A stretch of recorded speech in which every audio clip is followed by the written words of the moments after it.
Halo Sobat Sehat Bunda, selamat datang di program Tanya Dokter, persembahan dari Rumah Sakit Bunda Pengharapan.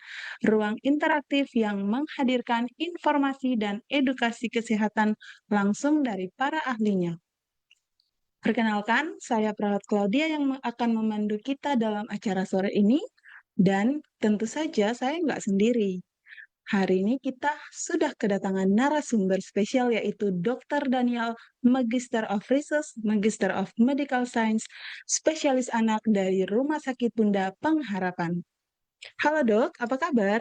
Oke, Ya, puji Tuhan, baik, senang sekali ya dokter ya. Hari ini kita bisa menyapa Sobat Sehat Bunda sekalian, baik yang sedang lewat Zoom maupun yang sedang lewat Facebook Live. Nah, Sobat Sehat Bunda, tema kita kali ini adalah yang paling penting dan relevan apalagi pada musim yang lagi pancaroba ini ya dokter ya. Kita akan membahas tentang waspada dan cegah demam berdarah. Penyakit yang masih menjadi ancaman serius terutama bagi anak-anak dan lansia. Sebelum masuk ke pembahasan dan sesi tahap berikut dalam rangkaian acara ini, saya akan membacakan susunan acaranya. Antara lain yang pertama, kita akan menyaksikan bersama tayangan profil singkat Rumah Sakit Bunda Pengharapan. Yang kedua, kita akan mengenal lebih dekat narasumber kita melalui profil yang akan kami share. Dan yang terakhir atau yang ketiga, kita akan masuk ke sesi utama yaitu pembahasan tentang demam berdarah. Dilanjutkan dengan tanya jawab yang interaktif. Jadi Sobat Sehat Bunda yang menyimak melalui Zoom maupun Facebook Live, silakan tuliskan pertanyaan di kolom komentar atau chat. Siapa tahu pertanyaan dari Sobat Sehat Bunda sekalian akan terpilih dan dijawab langsung oleh dokter ya. Tanpa berlama-lama lagi, mari kita simak yuk profil Rumah Sakit Bunda Pengharapan kita.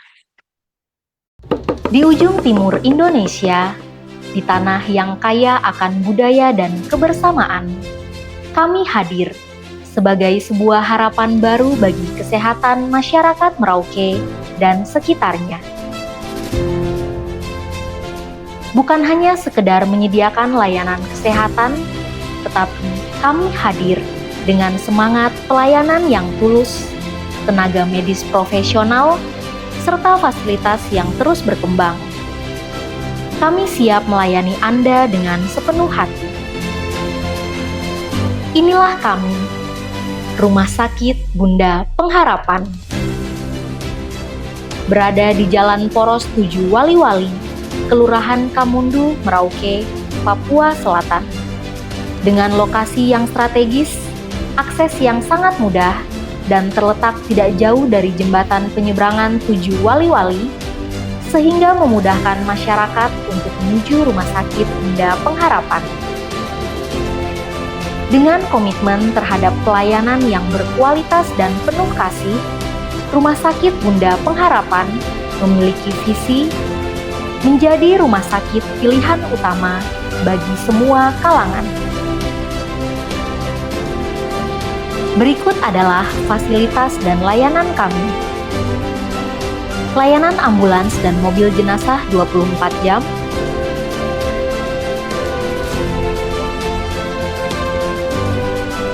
instalasi gawat darurat,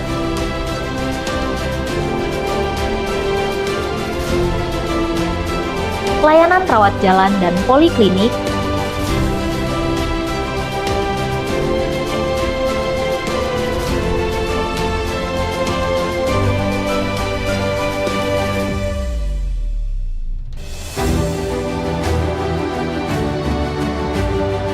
layanan rawat inap,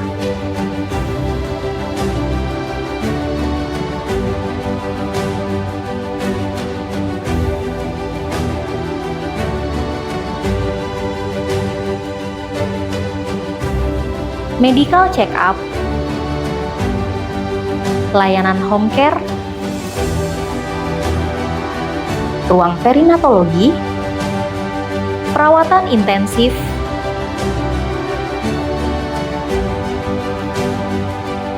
kamar operasi,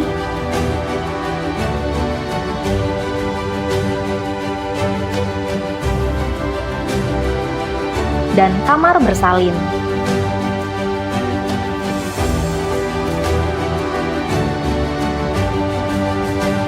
Sakit Bunda Pengharapan juga memiliki fasilitas penunjang meliputi laboratorium, ruang radiologi, rehabilitasi medik,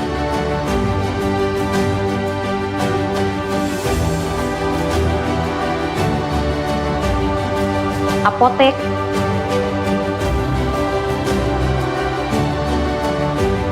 instalasi gizi,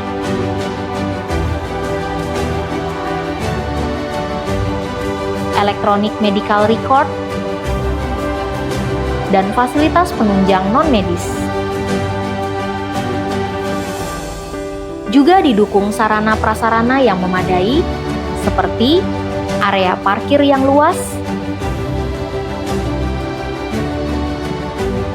ruang tunggu pasien,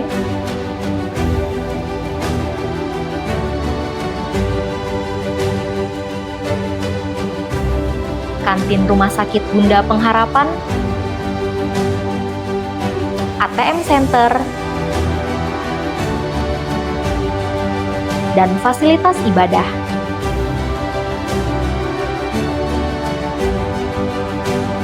Rumah Sakit Bunda Pengharapan Merauke mengucapkan terima kasih banyak kepada masyarakat yang telah memilih rumah sakit ini. Kami siap menjadi mitra kesehatan terpercaya bagi Anda dan keluarga. Kami terus berupaya meningkatkan pelayanan mutu rumah sakit dan melayani dengan setulus hati. Rumah Sakit Bunda Pengharapan, kasih yang menyembuhkan.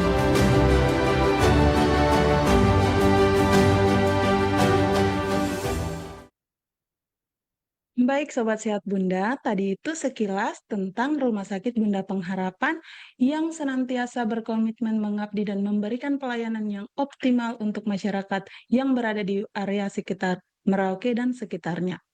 Selanjutnya, kita kenalan dulu yuk sama dokter spesialis kita yang akan kami tampilkan melalui profil berikut. Oke, ini profil dari narasumber kita di sore hari ini ya. Ada Dr. Daniel Oktan Daniel, Magister Research Magister of Medical Science, spesialis anak. Lahir pada Bekasi 3 Oktober 1992, beragama Kristen Protestan.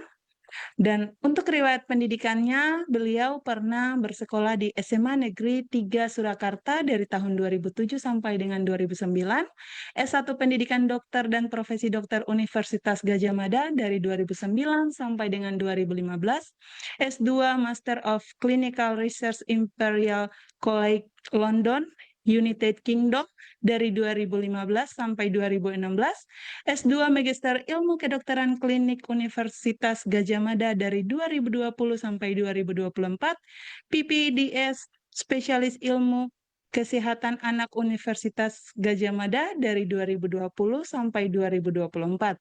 Untuk pengalaman kerjanya, beliau pernah bekerja di Endokrinologis Research Assistant and Hammersmith Hospital London, United Kingdom tahun 2015 sampai 2016.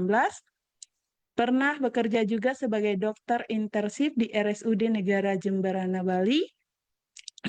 Pernah bekerja juga dari 2018 sampai 2020 menjadi dokter PTT praktek tempat terpencil di RSUD Agas, Asmat, Papua.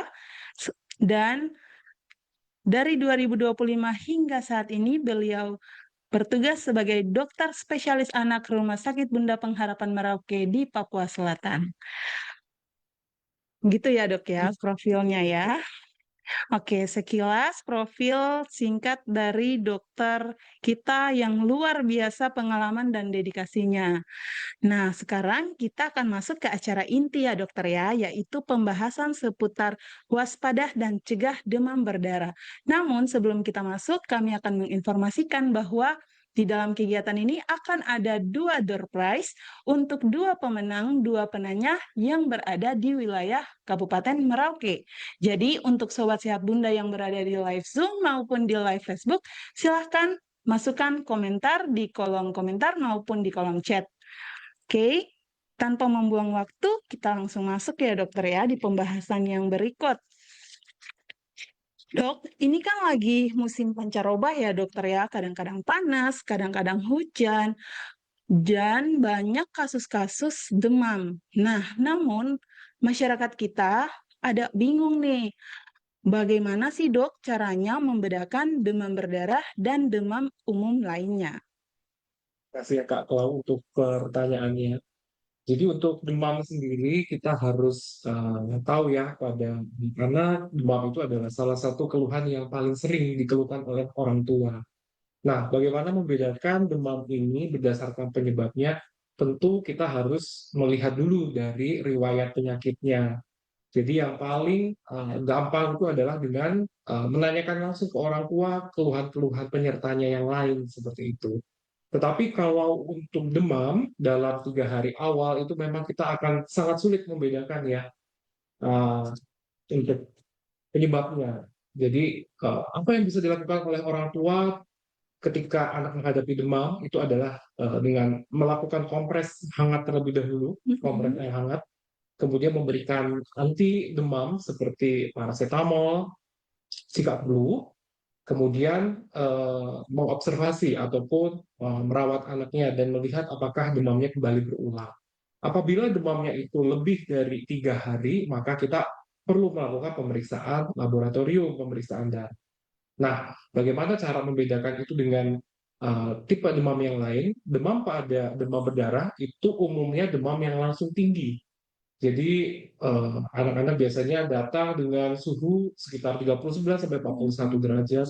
Kemudian ada keluhan penyerta lainnya seperti contohnya nyeri pada belakang mata, kemudian anaknya juga terkadang juga ada mual dan muntah, dan kadang juga ada bercak-bercak kemerahan pada kulitnya seperti itu. Seperti itu ya dokter. Ya, itu untuk membedakan secara umumnya saja ya, begitu. Oke, kira-kira kalau munculnya gejala demam berdarah itu bisa dilihat di hari apa dok? Hari pertama udah muncul, hari kedua atau hari ketiga baru dia muncul? Iya.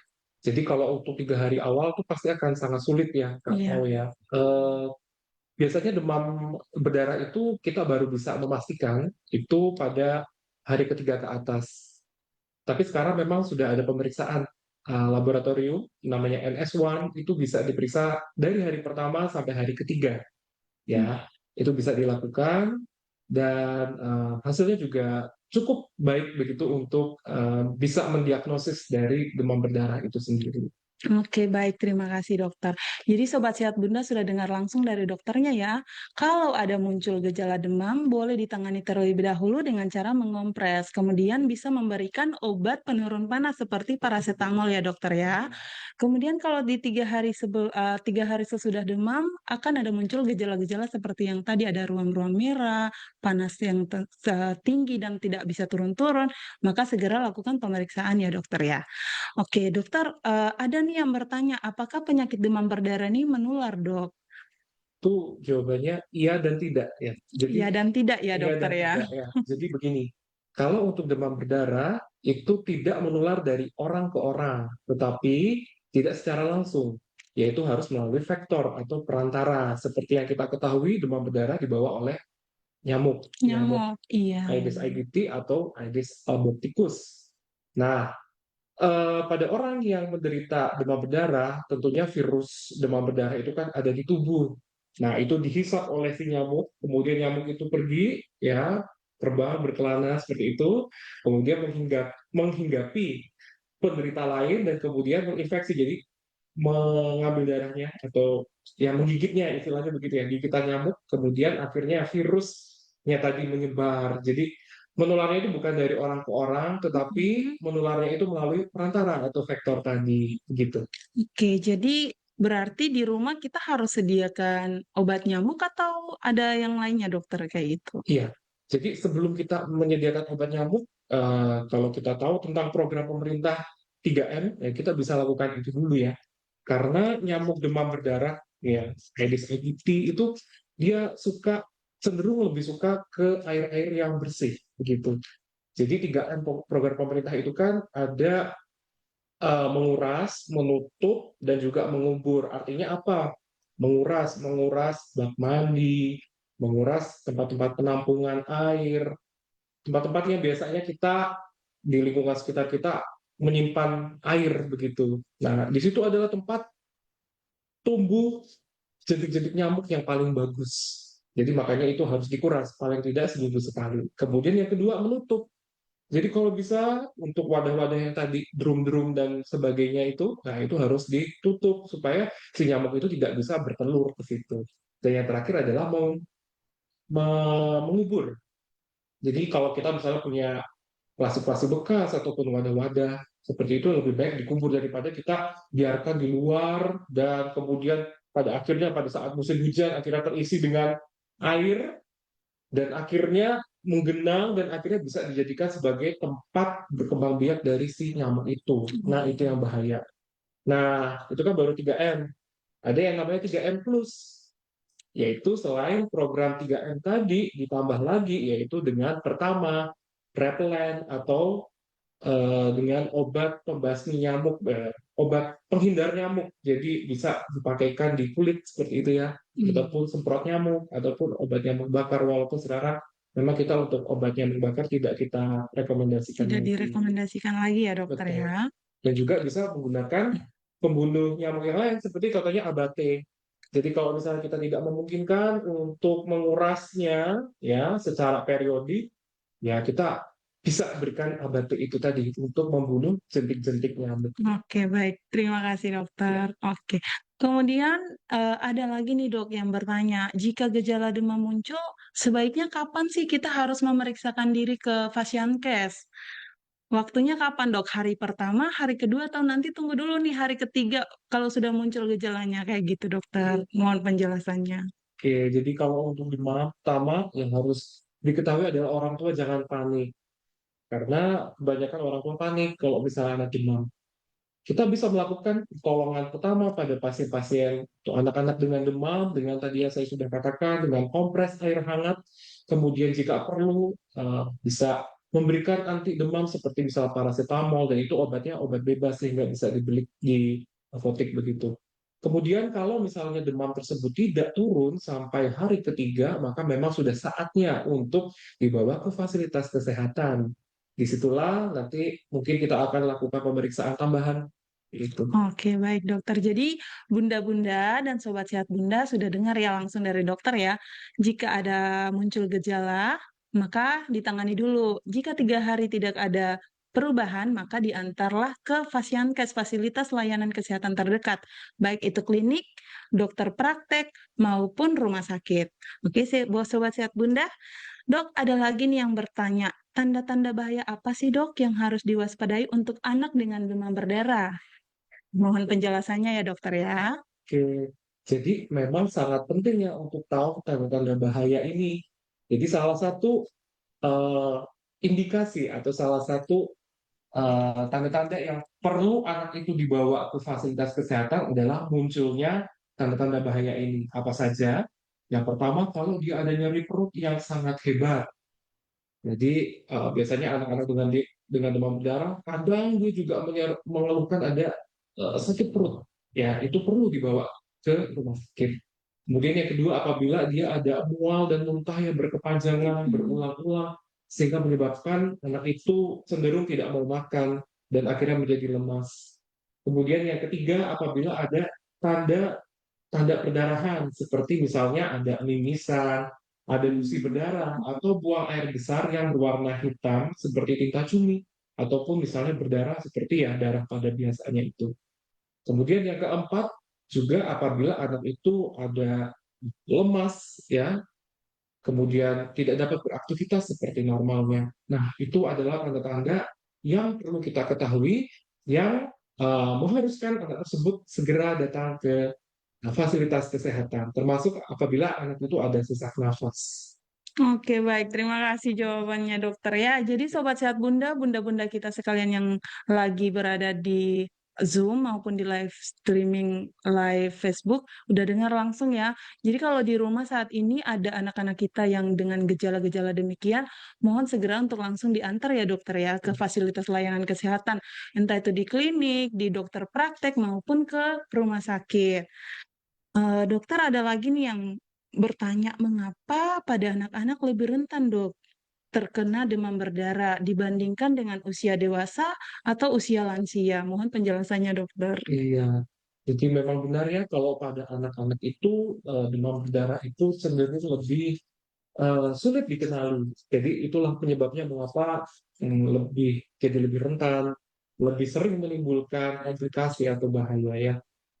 Pertama, karena memang dari usianya anak itu sendiri ya. Seperti kita ketahui, kalau misalnya anak-anak, berarti sistem kekebalan tubuhnya juga belum terbentuk dengan sempurna. Apalagi bayi-bayi begitu ya, yang masih di bawah 5 tahun. Kalau misalnya menderita demam berdarah, cenderung dia akan lebih eh, manifestasi atau gejalanya itu akan lebih berat. Nah, itu yang perlu diwaspadai. Kemudian yang kedua juga dari volume darah ya. Kalau misalnya pada anak-anak, volume darah kan jelas akan lebih kecil daripada orang dewasa. Nah, demam berdarah ini kan yang kita takutkan adalah adanya kebocoran plasma atau kebocoran darah dari pembuluh darah ke bagian luar dari pembuluh darah. Kalau misalnya volume darahnya saja sudah sedikit, ya itu kalau ada kebocoran tentu perburukannya juga akan lebih diwaspadai. Oleh sebab itu, kalau demam berdarah pada anak itu memang kita tidak bisa anggap sebagai penyakit yang sepele karena demam berdarah itu juga menyumbangkan salah satu angka dari morbiditas ataupun mortalitas di Indonesia. Jadi itu yang patut atau perlu kita tekankan begitu. Baik, terima kasih dokter. Dok, mau bertanya nih, kira-kira kapan dok harusnya kita lakukan pemeriksaan laboratorium yang tadi sudah dijelaskan? Di hari pertama sudah harus dilakukan pemeriksaan atau di tunggu hari ketiga setelah muncul gejala-gejala yang tadi dokter? Iya, oke. Pemeriksaan laboratorium yang paling sederhana yang bisa kita lakukan itu adalah pemeriksaan darah rutin. Ya, Darah kita sudah rutin tahu. ya. Pemeriksaan darah rutin ini tersedia di semua fasilitas kesehatan rata-rata ya. Kemudian yang berikutnya adalah pemeriksaan yang lebih spesifik. Kita bisa pemeriksaan NS1. Mungkin Bapak atau Ibu di rumah sudah tahu ya, sudah pernah dengar ini pemeriksaan NS1. Jadi pemeriksaan NS1 ini adalah protein yang dihasilkan oleh virus demam berdarah ketika virus tersebut ada di dalam tubuh kita. Itu biasanya bisa terdeteksi dari hari pertama sampai hari ketiga, bahkan hari pertama sudah bisa. Tetapi memang paling tinggi jumlahnya yang bisa terdeteksi itu di hari ketiga. Oleh sebab itu memang rata-rata diperiksakan dalam 3 hari awal. Karena setelah itu eh, protein NS1 ini akan menurun di tubuh, jadi akan lebih sulit terdeteksi. Kemudian selain itu juga pada hari kelima ke atas itu bisa pemeriksaan serologi dengan pemeriksaan imunoglobulin G maupun imunoglobulin M dari dengue. Gitu. Oke, baik. Jadi pemeriksaan itu dia nggak harus di hari pertama atau hari ketiga ya dokter ya. Ketika hari pertama dia sudah muncul gejala langsung boleh diperiksa. Nanti kalau hari ketiga nanti ada pemeriksaan lanjutannya lagi. Berarti hari pertama kita misalnya demamnya tinggi sudah dikasih paracetamol dia nggak turun-turun ke Fasiankes langsung pemeriksaan darah lengkap. Itu yang paling dasar dulu ya dokter ya. Iya, pemeriksaannya sebenarnya yang memang diwajibkan begitu ya, itu adalah pemeriksaan darah rutin. Mm. Tadi pemeriksaan yang berikutnya yang saya sebutkan tadi itu kan lebih spesifik, Lebih tidak spesifik, iya. tidak tidak harus sebenarnya yang dilakukan, tapi kalau misalnya dilakukan lebih baik. Lebih Jadi, baik ya, biar bisa memastikan bahwa apakah anak kita ini benar-benar sedang menderita demam berdarah atau tidak ya dokter ya, biar pengobatan juga lebih efektif ya. iya. Oke, Sobat Sehat Bundas, itu ya untuk pemeriksaan laboratoriumnya seperti itu.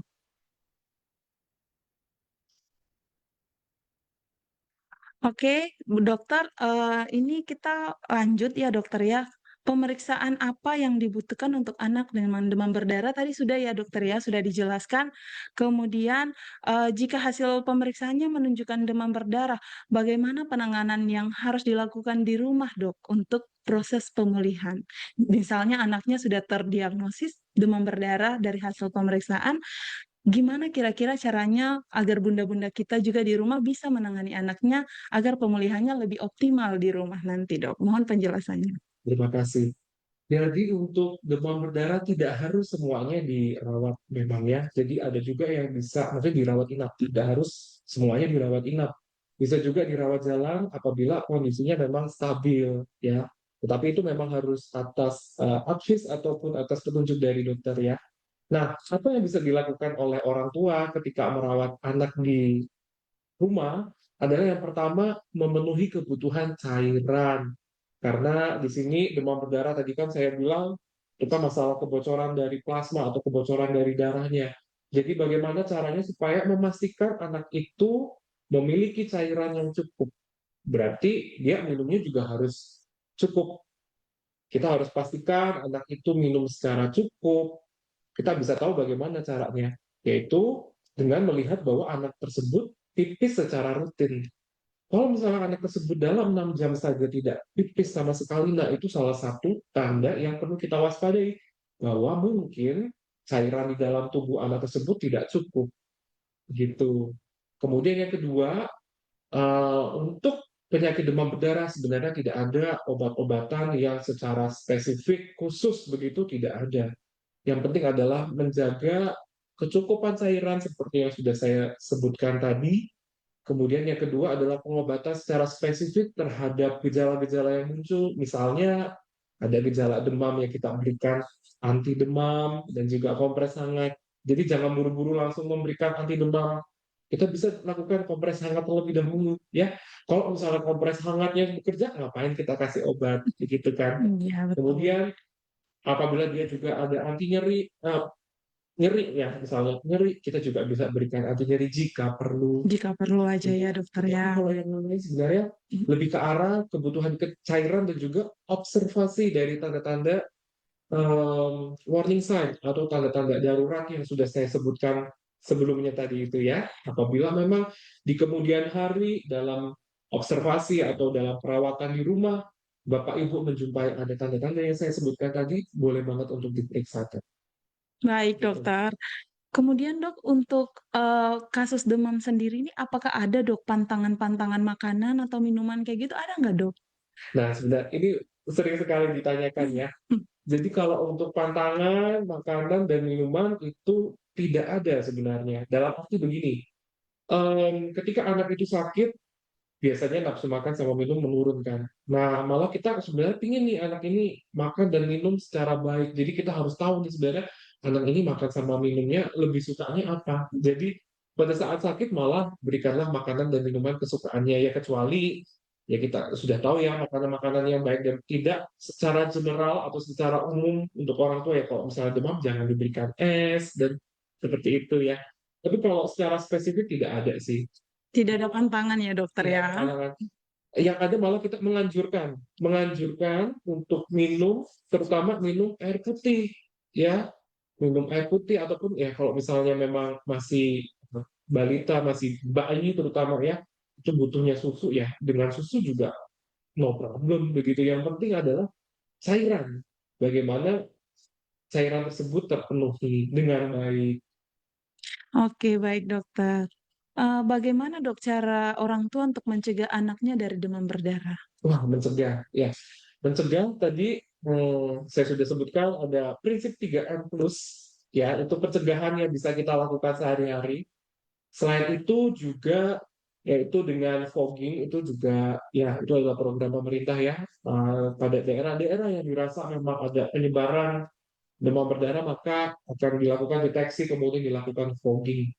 Kemudian yang ketiga yaitu ada vaksin juga. Oh ada vaksinnya dokter Ya, untuk demam berdarah. Vaksinnya betul.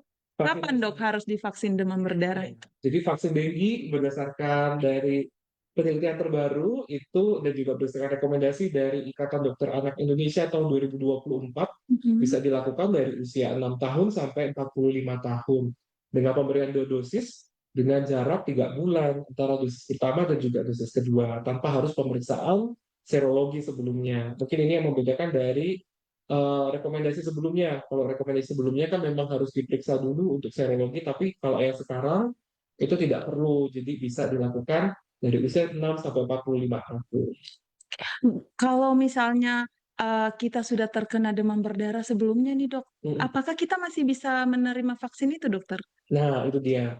Jadi kalau vaksinnya tergantung ya. Jadi ada vaksin yang tipenya memang tidak perlu pemeriksaan serologi. Artinya apa? Pemeriksaan yang menandakan bahwa orang tersebut sudah pernah terinfeksi dari infeksi dengue itu. Ada vaksin yang memang mensyaratkan kita harus periksa dulu, ya. Tapi vaksin yang sekarang yang sesuai dengan rekomendasi tidak perlu. Jadi mau kena penyakit, mohon maaf, mau pernah kena penyakit demam berdarah sebelumnya atau tidak, bisa dilakukan vaksin. Bisa ya dokter ya. Kira-kira butuh waktu berapa lama dokter untuk pulih dari demam berdarah ini? Pasti banyak yang bertanya-tanya ya, kira-kira demam berdarah ini berapa hari sih kita harus butuh waktu pemulihan? Mohon penjelasannya dokter. Iya. Jadi kalau demam berdarah secara klasik ya, secara klasik berarti secara general atau secara umum yaitu akan terjadi dalam 1 minggu saja. Kalau ini memang berakhir dengan baik, ya kita berharap seperti itu. Karena kebanyakan kasus memang klasik ya, jadi hanya terjadi 7 hari. Dalam arti setelah 7 hari dia akan normal, kembali seperti normal. Itu yang kita harapkan. Tetapi ada beberapa kasus yang pasien tersebut sudah dengan komplikasi ataupun kebocoran plasma, kebocoran darah tadi itu, kebocoran plasma yang berat, ya tentunya masa pemulihannya akan lebih lama daripada seminggu itu tadi. Oleh sebab itu memang sangat penting untuk mengenali itu dari awal dan juga melakukan tata laksana atau terapi sesuai dengan penyebabnya tadi. Baik dokter, terima kasih. Ini dok ada yang bertanya lagi nih dok. Apakah demam berdarah itu apakah boleh dilakukan perawatan di rumah, rawat jalan, atau memang harus ke rumah sakit untuk rawat inap dokter? Nah, itu harus berkonsultasi terlebih dahulu dengan tenaga medis ya untuk keputusan rawat jalan ataupun rawat inap.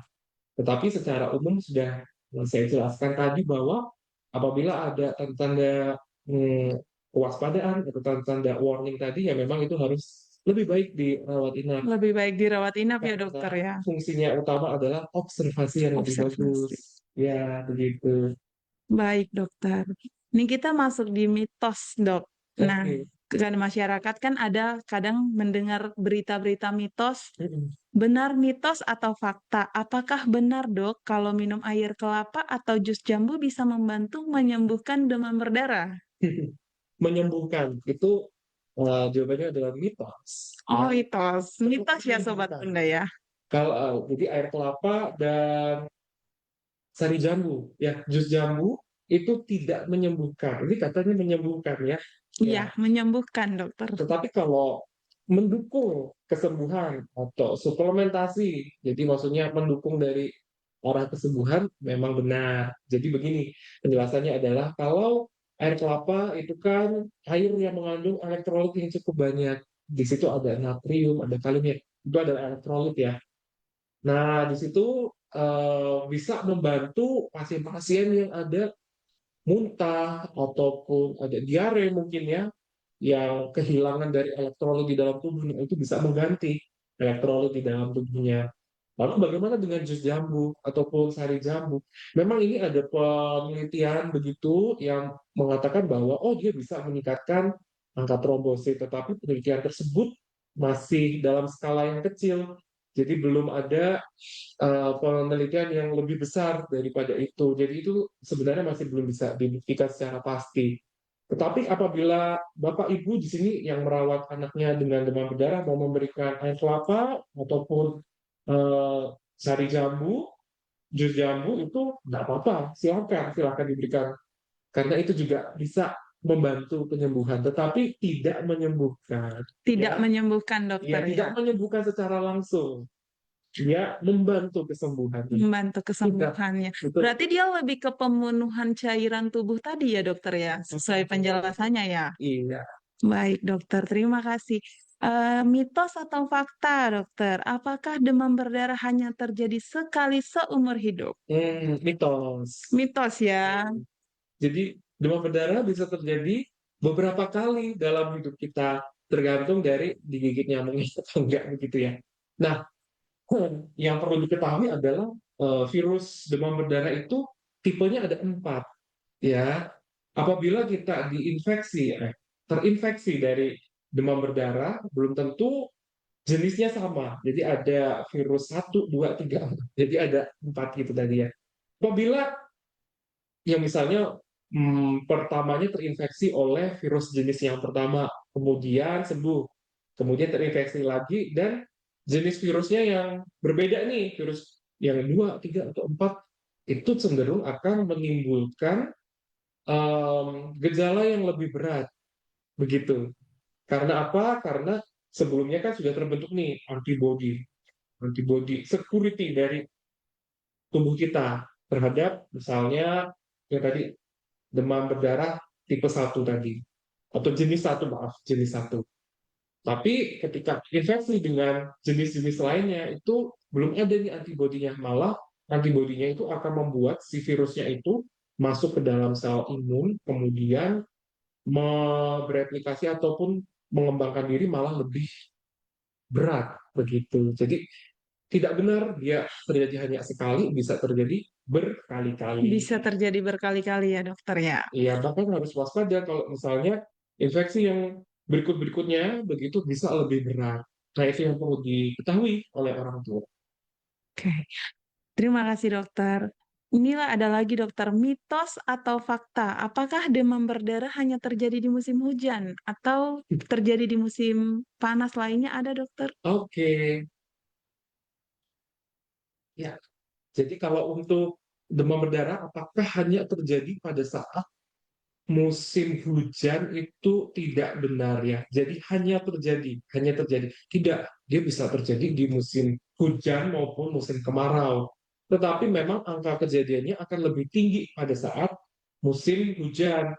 Karena seperti yang saya sebutkan tadi, nyamuk demam berdarah ini dia lebih suka terhadap air bersih, air yang ditampung dalam wadah, dan itu airnya bersih. Pada saat musim hujan, apabila kita sembrono nih, kita memberikan wadah-wadah begitu di tempat terbuka, dan itu bisa jadi wadahnya dari perkembangbiakan si nyamuk, ya sudah, akhirnya jadi merajalela begitu. Seperti itu Tapi dokter. waktu musim kemarau, apabila memang ada drum-drum yang terisi air-air tersebut, ya akan bisa terjadi Tidak juga. menutup kemungkinan Tidak juga ya. kemungkinan begitu. Tetapi memang benar ya, memang pada musim-musim tertentu jumlahnya kasusnya akan lebih tinggi daripada musim yang lainnya. Baik dokter, terima kasih. Dokter, ini ada pertanyaan dari Sobat Sehat Bunda yang sedang bergabung di Zoom meeting dokter. Pertanyaannya dari Saudari Selmiati. Selamat sore dokter, izin menyampaikan pertanyaan tetangga dok. Apa betul nyamuk demam berdarah ini lebih aktif di pagi hari atau bagaimana dokter? Lalu cara yang betul membasmi nyamuk demam berdarah itu seperti apa dokter? Terima kasih. Oke, ini pertanyaan bagus ya. Jadi demam berdarah itu tadi ya, nyamuk Aedes aegypti itu memang dia itu lebih aktif. Jadi aktif ini artinya migrasi ya. Dia itu berpetualang kemana-mana itu memang pada saat jam-jam siang sore. Ya, begitu. Itu beda dari nyamuk malaria kalau kita pelajari. Nah, oleh sebab itu memang kalau misalnya nyamuk ini kita harus waspadai, jadi pakai repellent dan sebagainya tadi itu, melakukan 3M itu memang kita harus lakukan secara benar-benar, karena kita nggak akan bisa tahu dia menggigitnya kita itu bukan. Oke, baik dokter. Ya, Sobat Sehat Bunda, itu ya jawabannya dari dokter. Mungkin kita ke penanya kedua ya. iya, pertanyaan atasnya ada juga itu, Kak. Oh iya, ada ya. Iya, Mau yang dari atas lagi atau boleh, biar dari atas mungkin. kita sambil diskusi aja dulu ya? Oh, boleh. Boleh dari pertanyaan yang Dari Joysa, dokter izin tanya dokter, anak-anak pada usia berapa yang rentan penyakit demam berdarah dokter? Semua usia. Jadi demam berdarah tidak mengenal usia. Tergantung si nyamuknya mau nemplok di mana ya. Jadi bayi pun, bayi baru lahir itu juga bisa ada demam berdarah. Nah, kalau rentan, ya tadi saya katakan bahwa semakin muda atau semakin usianya kecil, itu memang lebih rentan karena faktor-faktor yang sudah saya jelaskan tadi itu ya, begitu. Oke dokter, ada lagi dok yang masih bertanya. Sepertinya Sobat Sehat Bunda yang di Zoom dan di ini sangat aktif ya. Banyak sekali dok pertanyaannya. Nih, Ini ada lagi dokter dari Asima di Jakarta. Selamat siang dokter, izin bertanya. Ada 3 pertanyaan dokter, izin. Apakah jika sudah pernah kena demam berdarah bisa kena lagi dalam waktu dekat? Yang kedua, apa efek terburuknya jika tidak mendapatkan pengobatan yang tepat? Dan yang ketiga, baru-baru ini keluarga saya kena demam berdarah bergiliran mulai dari ayahnya dan 2 dari 3 anaknya. Namun ibu dan anak yang satu tidak kena demam berdarah. Mengapa bisa demikian, dokter? Mohon penjelasannya. saya jawab yang pertama dulu ya. Iya. Jika sudah pernah kena demam berdarah, bisa kena lagi dalam waktu dekat. Sangat bisa. Karena tadi ya saya bilang bahwa demam berdarah itu tidak hanya terjadi sekali seumur hidup. Dia bisa terjadi berkali-kali tergantung dari apakah kita terinfeksi ataupun tergigit dari nyamuknya tadi itu. Kemudian yang kedua, apakah efek terburuknya jika tidak mendapat pengobatan yang tepat? Nah, ini kalau tidak dapat pengobatan dan juga observasi yang tepat, tentunya ini bisa menimbulkan sampai yang namanya shock. Syuk. Apa? Shock. Jadi, apa itu artinya shock? Shock itu artinya tadi cairan yang sangat-sangat kurang sehingga menyebabkan gejala-gejala yang sangat berat. Nah, ini bahkan bisa menimbulkan kematian kalau misalnya tidak dilakukan pertolongan dengan segera. Itu kan tadi kan ditanyanya apa efek terburuknya ya? Iya, Berarti betul mohon dokter. maaf Efek ya, saya harus jawab terburuknya seperti meninggal itu. ya dokter ya. Betul. Kemudian yang ketiga, baru-baru ini keluarga, oh jadi ada anggota keluarga Iya yang dokter, terkena. ada yang kena, tapi dari 5 anggota keluarga hanya 3 yang kena dokter dan 2-nya tidak kena. Kira-kira sebagaimana seperti itu dokter? Nah, itu tadi demam berdarah itu kan menular tanda petik tapi lewat vektor. Vektor. Jadi tergantung vektor ini dia mau gigit yang mana. Nah, kebetulan pada keluarga ibu berarti nyamuknya menggigit 3 saja dari Nyamuk menggigit 3 saja dokter ya. 5 begitu. Sehingga yang terjadi adalah ya seperti ibu tadi itu. Nyamuknya pilih-pilih ya dokter ya Iya, pasiennya. iya. Baik dokter, kita lanjut dokter. Ini ada pertanyaan lagi dokter. Dari Paul Wibowo, Ya, apakah kemungkinan seseorang terserang demam berdarah sekaligus malaria, oke. dokter? Sip. Karena sekarang lagi banyak ya, ada demam berdarah, bisa juga dengan malaria, dokter. Iya, Apakah bisa seperti itu, dokter? Mohon penjelasannya. sangat bisa. Sangat bisa. Kita pernah beberapa kali menangani kasus serupa. Jadi demam berdarah yang terjadi sekaligus dengan malaria. Karena memang penyebabnya kan berbeda ya. Ya, dan itu apabila memang apes, apes ya saya Ya. bilang apes karena ya langsung terinfeksi dan itu terjadi pada saat bersamaan. Ya, dan jawabannya adalah bisa karena jenis nyamuknya pun juga berbeda, Berbeda. ya, begitu. Dan ya itu terjadi pada saat bersamaan. Jadi tidak menutup kemungkinan ya Sobat Sehat ya. Bisa saja Sobat Sehat yang sudah terkena demam berdarah bisa juga terkena malaria tergantung dari hasil pemeriksaannya seperti apa. Baik dokter, kita lanjut. Masih ada banyak pertanyaan dokter.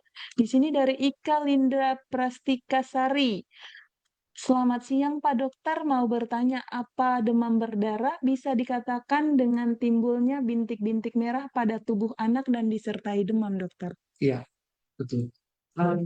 Jadi itu adalah salah satunya, salah satu gejala saja dari demam berdarah dengan ada timbul bintik-bintik merah disertai sama demam. Tetapi demam yang ada bintik-bintik merah tidak harus selalu demam berdarah, ya. Ya itu tuh yang penting.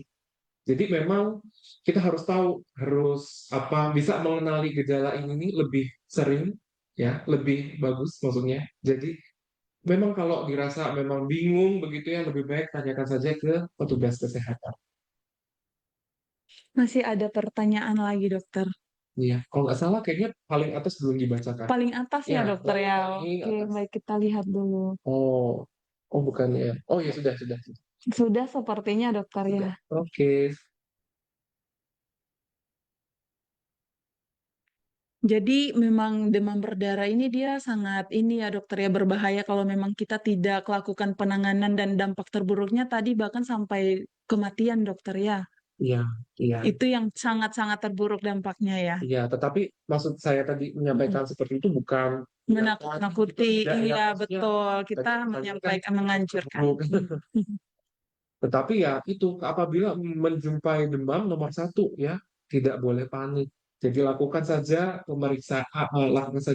tata laksana demam terlebih dahulu. Apabila demamnya masih tetap berlanjut, baru bisa dilakukan pemeriksaan lanjut. Baik dokter. Dokter mungkin ada satu pertanyaan terakhir dokter izin.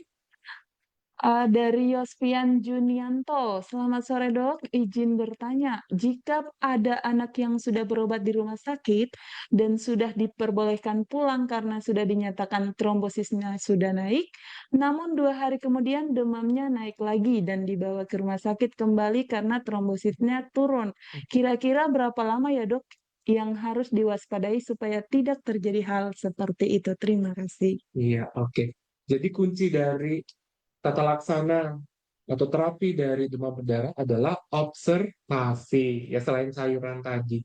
Memang kita tidak mengharapkan demam berdarah itu berlanjut-lanjut, karena secara klasik, secara umum dia hanya terjadi 7 hari.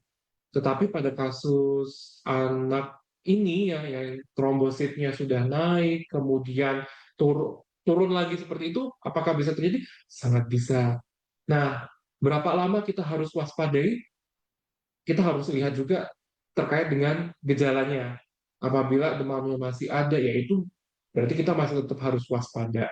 Pun misalnya demamnya sudah hilang, lebih baik dilakukan pemeriksaan darah ulang karena kita hanya mau memastikan bahwa anak ini benar-benar baik gitu. Nah, kalau misalnya ditanya ini sampai berapa lama, kita tidak bisa memastikan karena setiap pasien itu pasti akan berbeda, Berbeda ya dokter. berbeda-beda begitu. Oke, begitu. Terima kasih banyak dokter untuk penjelasannya. Sangat luar biasa pertanyaan-pertanyaan dari Sobat Sehat Bunda ya dokter ya. Sangat antusias untuk mempelajari apa itu DBD ya, demam berdarah itu sendiri. Oke dokter, mungkin ini terakhir kita sebelum kita akhiri kegiatan kita, mungkin dari dokter ada masukan untuk Sobat Sehat Bunda. Saya persilahkan waktunya, mungkin ada hal-hal penting yang ingin disampaikan kepada bunda-bunda kita dan sobat sehat kita bunda yang bergabung. Silahkan dokter. Oke, terima kasih ya untuk kesempatan pada hari ini. Ya, bisa kita bisa belajar bersama ya tepatnya karena saya juga masih belajar juga. Belajar bersama demam berdarah ini. Jadi yang paling penting adalah ketika Bapak Ibu di rumah menghadapi kasus demam pada anak, nomor satu jangan panik. Bapak Ibu bisa kok menangani demam itu di awal-awal. Jadi bisa berikan kompres hangat, kemudian anti demam jika perlu. Kemudian apabila demam tersebut memang masih berlanjut, apabila demam itu lebih dari 3 hari, memang lebih baik dibawa ke fasilitas kesehatan. Bisa ke klinik, dokter praktek, ataupun ke rumah sakit. Yang paling penting adalah apabila keluhan tersebut memang masih berlanjut, itu tidak boleh dianggap sepele, ya, apalagi jika terjadi pada anak. Demikian saja. Baik dokter, luar biasa. Terima kasih dokter untuk materi penjelasannya terkait demam berdarah di sore hari ini. Dan sobat sehat bunda, sebelum kita akhiri acara kita ini, dokter izin kita tadi ada menyiapkan 2 door prize untuk 2 pertanyaan terbaik. Dokter mohon dipilih dari Pak Dokter mana pertanyaan yang menurut dokter sangat menarik di sore hari ini yang akan kita jadikan hadiah dan kita akan berikan hadiah kepada 2 penanya terbaik kita. Oke, jadi ini harus di Merauke ya? Boleh dokter dipilih sesuai dengan pertanyaan yang disampaikan oleh Sobat Sehat Bunda yang ada di sini. Oke, jadi mungkin yang pertama yang sangat antusias, yang 3 pertanyaan itu bisa. Oh yang Iya, Ibu Asima Asima dari Jakarta ya itu dokter ya? ya.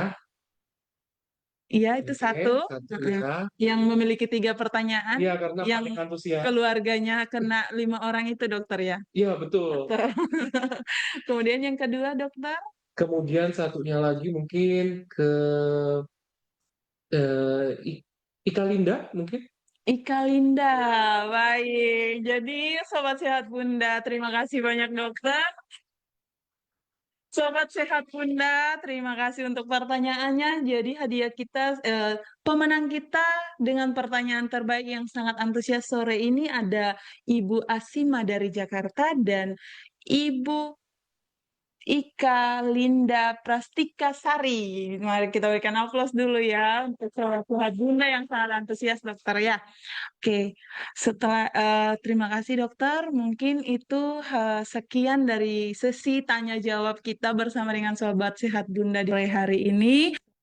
Terima kasih banyak untuk semua materi yang telah disampaikan dokter, sangat luar biasa dan sangat membantu kita dalam membedakan demam berdarah itu sendiri dan demam-demam pada lainnya. Jadi bunda-bunda yang di rumah, sobat sehat semuanya, jangan lupa yang sudah disampaikan oleh dokter mungkin diterapkan lebih baik agar penanganan pada anak kita lebih optimal ya dokter ya. Oke, sekian dokter. Saya tutup acara kita di sore hari ini dan sampai ketemu lagi di sesi selanjutnya. Bye-bye.